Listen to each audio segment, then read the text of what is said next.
안녕하세요. 오늘은 6월 6일 현충일이죠. 그리고 연중 9주 화요일입니다. 마르코복음 12장 13절에서 17절이죠. 마르코복음 지난주도 그렇고 이번 주에서 어제도 그렇고 계속 질문과 대답에 대한 내용들인데 사제들과 율법학자들, 원로들은 예수님께 질문을 하는데 그 질문이 정말 궁금하고 서로 의견을 나누는 것이 아니라 유혹하고요. 그리고 시험하고요. 또 걸고 넘어가려고 하는 그러한 질문들로 가득 차죠. 우리도 인생을 살면서 다 그렇게 친구나 이웃 사이에서는 그럴 수는 없지만 관계가 참 쉽지 않은 부분들, 그리고 자기 방어 내지는 자신을 보호하기 위해서 상대방의 질문에 대한 어떤 의미에서 식별이 필요하다고 말씀을 드리고 싶어요. 용서를 할 일을 만들지 않은 것이 지혜롭지 않습니까? 상처를 받고 고통을 받는다고 하는 것은 우리 일상생활에서 늘 있는 일이지만 그 상처와 고통을 우리가 이겨낼 수 있는 그 삶은 어제도 말씀드린 것처럼 정말 함께 해줄 때 가능한 것이죠.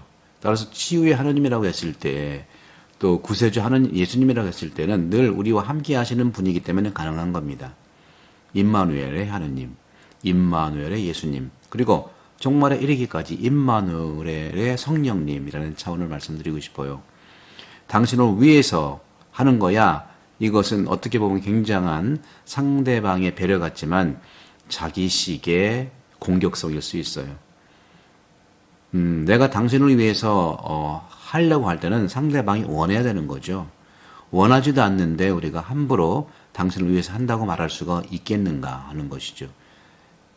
하느님과 예수님은 적어도 그러한 모습의 for you는 하지 않았다는 말씀을 분명히 드리고 싶어요. 특히 믿는 이들 사이에서는 더 그것이 존중받아야 되고 또 존경해야 됩니다. 그런 차원에서 저는 이 북콘서트 사랑과 용서, 복을 부르는 마음, 거들짝 북콘서트지만 우리 모두는 짝입니다. 모두가 해당되는 것이죠. 또 그래서 저는 분명히 말씀드리지만 누구를 위한 것이라기보다는 저도 여러분과 함께 하는 거예요.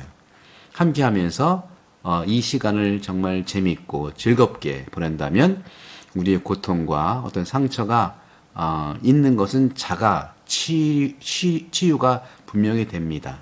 그래서 자가 치유라고 하는 것은 나의 표현, 생각의 표현, 감정의 표현, 또 마음의 표현들을 내가 할 수 있는 만큼 여러 도구들은 노래로, 이야기로, 글쓰기로 또 말하는 걸로 할 수가 있는 거예요. 사람은 흘러야 삽니다.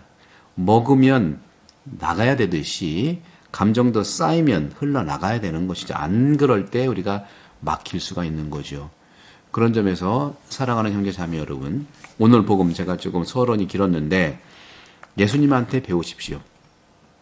이 복음 말씀을, 매일 복음 말씀을 들으시면서 여러분들의 삶을 복음으로 이렇게 비춰보시면 이 복음이야말로 나에게 거울이요, 내 행동의 거울이요, 내 말 표현의 거울이요, 내 감정의 거울이요.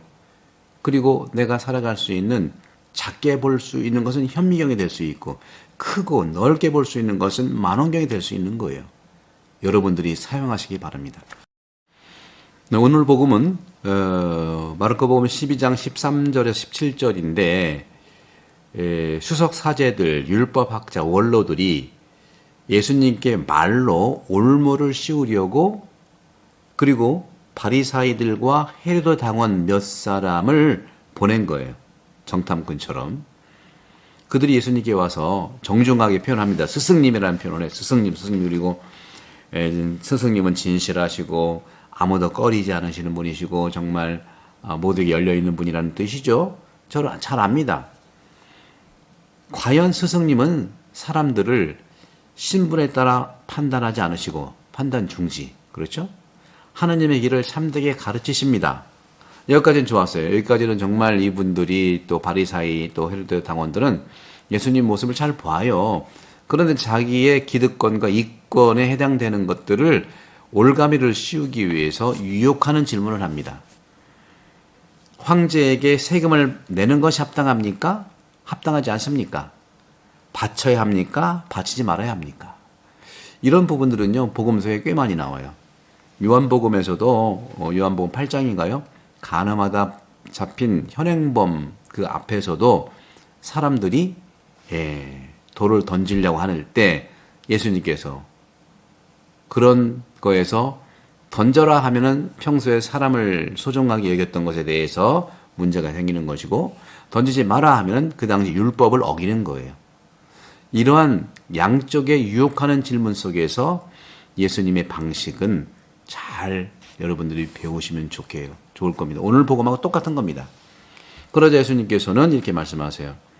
어찌해서 나를 시험하느냐. 예수님도 할 말 다 하죠. 자기 감정 표현하는 거니까. 데나리온 한 잎을 가져오너라.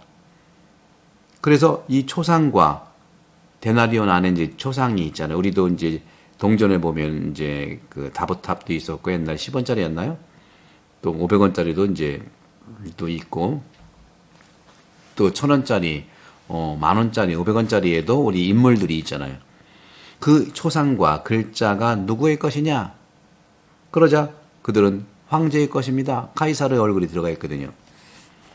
그러자 예수님께서 말씀하셨어요. 황제의 것은 황제에게 돌려주고 하느님의 것은 하느님께 돌려드려라. 아주 명쾌한 말씀이죠. 이 말씀을 저는 여러분과 함께 말씀 나누고 싶은 것은 우리 일상생활에서도 역시 마찬가지라는 거죠. 여기서 황제에게 돈을 낸다는 것, 세금을 낸다는 것은 기본적으로 돈을 생각하지만 오늘날에 우리는요, 하느님부터 받은 이 생태 환경에 대한 부분도 생각을 해야 되는 거죠.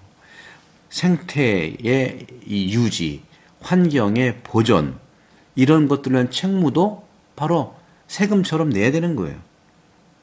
돈만이 아닙니다. 하나님께 내는 세금이기 때문에 그래요. 돈보다 더 중요하다는 의미가 오늘날엔 더 있을 수 있는데 지금도 우리는 모든 것이 돈이니까 이런 부분에 어려움이 있는 것이죠. 또 한 가지는요.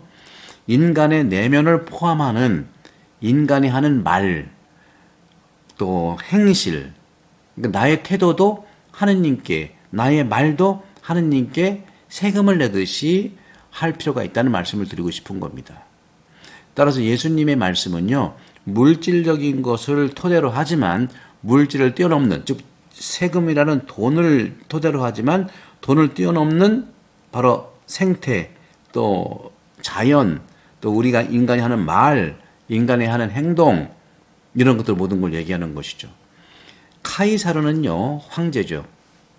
황제의 이름으로 세금을 걷는 거죠. 그래서 팔레스타인, 그 당시 유대인들은요, 카이사르는 이방인의 상징이에요.